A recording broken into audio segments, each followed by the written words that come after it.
Good morning students. So today we are going to start the last part of our inverse trigonometric chapter, that is miscellaneous exercise.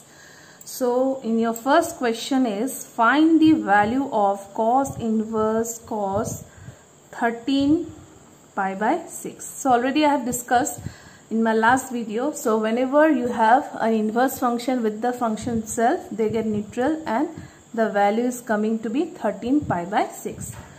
Okay, since we know that 13 pi by 6 is not belonging, isn't it, to the interval 0 to pi, because cos inverse function range is up from 0 to how much? Pi, is not it? So now how can you bring this in the interval from 0 to pi? So what we can do is, so we can do one thing. So let us suppose if I want to break this 13 pi by 6, if I write this way, that is cos 2 pi plus pi by 6. So if you take LCM, 2 pi by 6 is coming 13 pi by 6, is not it? So if you see here, cos 2 pi plus theta is what? Cos theta, isn't it? Pi by 6. So if you see, now our angle is coming pi by 6, which is belonging from the interval 0 to pi. So the value for this answer is coming to be how much? Pi by 6. Okay. So next is question number 2. So in question number 2 you have tan inverse tan 7 pi by 6. So now you see for 7 pi by 6 whether the range is present or not, because because 7 pi by 6 is not belonging from minus pi by 2 to pi by 2, is not it? So what we can do is, let us break this angle. So we can do one thing. We can write pi plus pi by 6, because we have to show it from minus 90 to plus 90. Okay. So now tan inverse,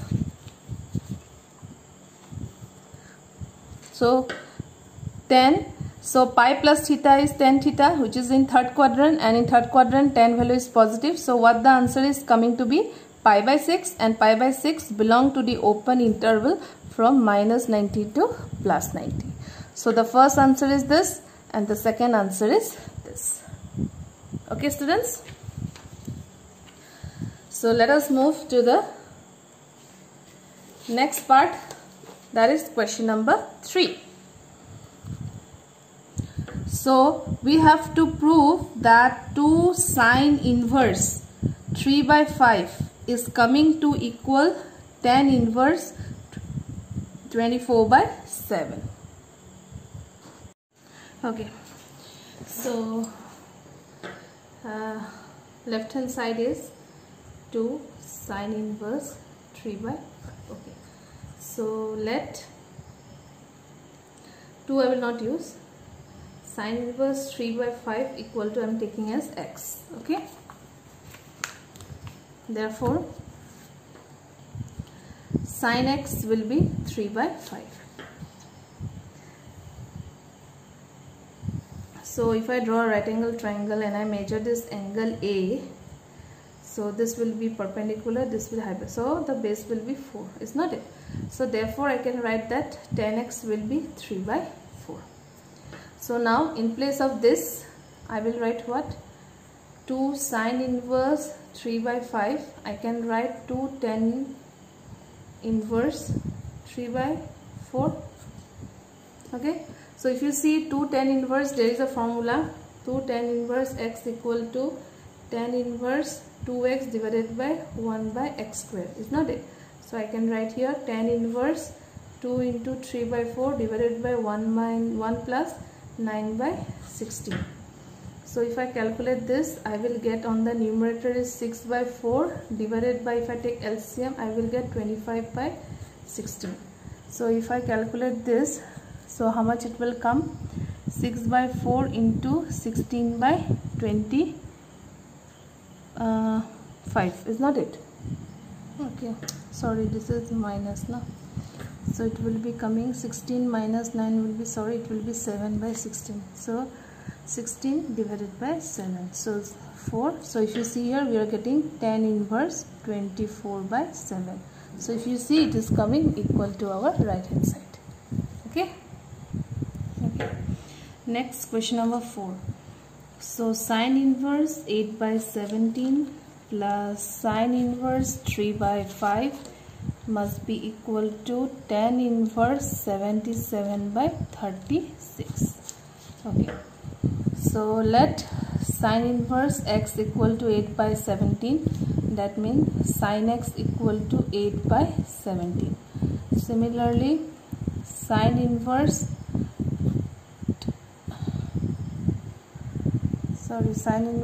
this I am taking as x. Okay, so sine inverse 3 by 5 is equal to y. That means I can write sine y equal to 3 by 5. So our right hand side is, we have to convert it into tan inverse, is not it?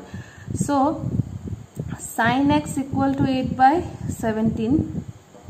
So cos x, first let us calculate. Cos x will be 1 minus sine square x using identity.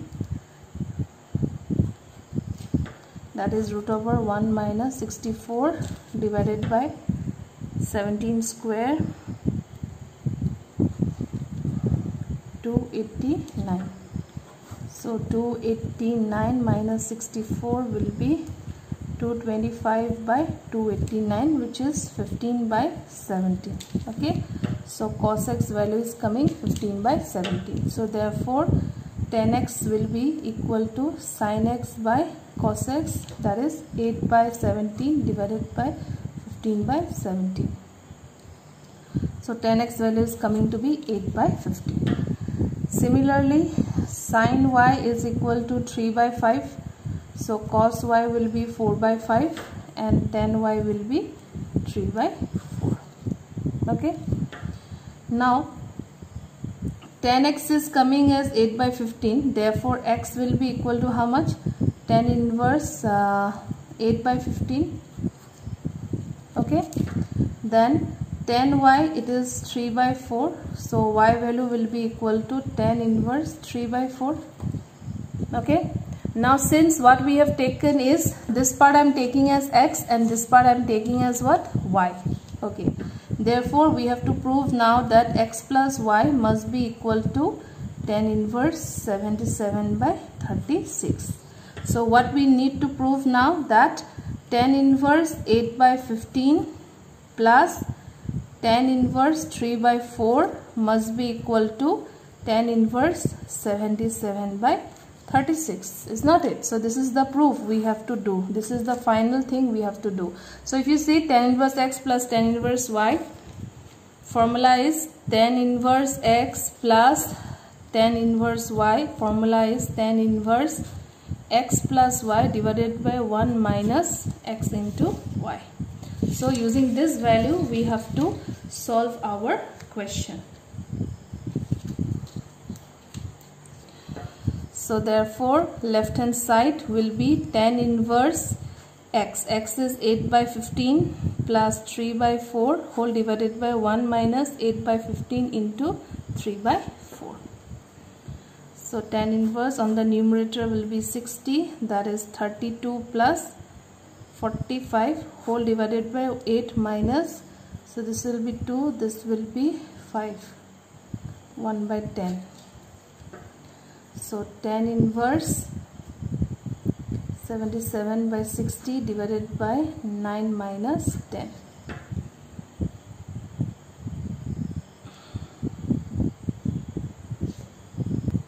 Okay.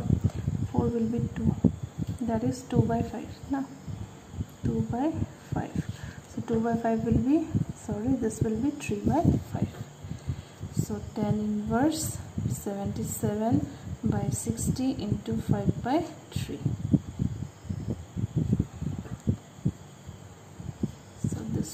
12. So 77 by 36, which is equal to our right hand side. Okay, so in this way we can apply the direct formula and we can solve the answer.